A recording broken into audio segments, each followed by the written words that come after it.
Shalom bien-aimés dans le Seigneur. Le thème du dévotionnel de ce jour est intitulé « La reconnaissance selon le cœur de Christ ». Romains chapitre 12 verset 15 nous dit « Réjouissez-vous avec ceux qui se réjouissent, pleurez avec ceux qui pleurent ». Il est courant dans nos assemblées d'entendre des prières de remerciement comme « Seigneur, merci car je suis vivant alors que d'autres sont morts. Merci pour mon travail car beaucoup l'ont perdu. Seigneur, merci car je n'ai pas eu d'accident.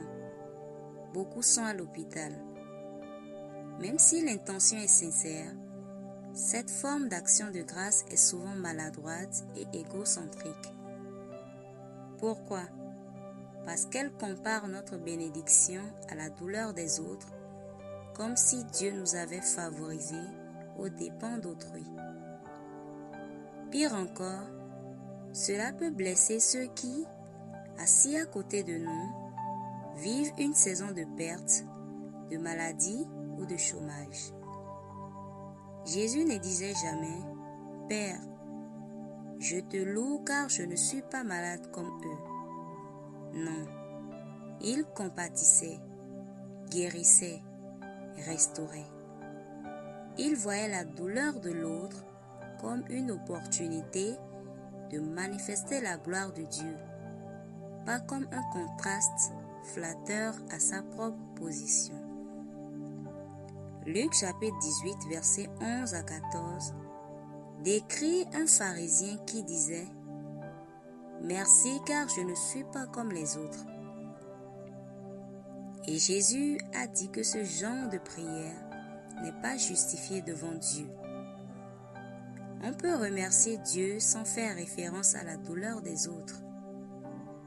Notre reconnaissance ne devrait pas naître de la comparaison, mais de la révélation de ce que Dieu a accompli en Christ. Le fondement de la véritable action de grâce, c'est la croix.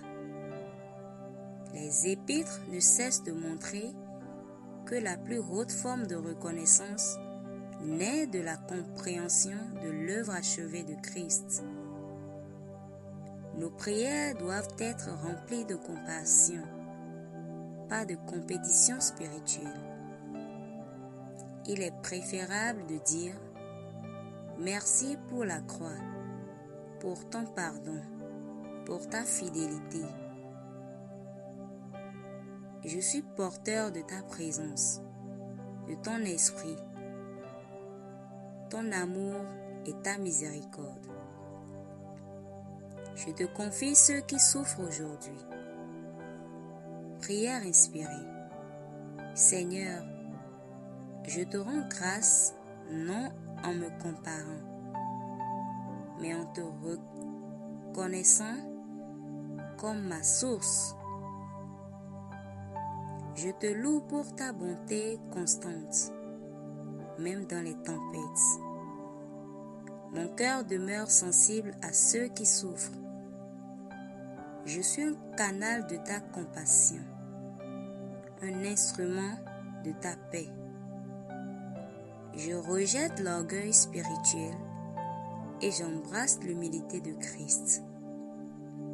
Je prie pour ceux qui traversent l'épreuve et je reste disponible pour consoler, soutenir et encourager. Au nom de Jésus. Amen.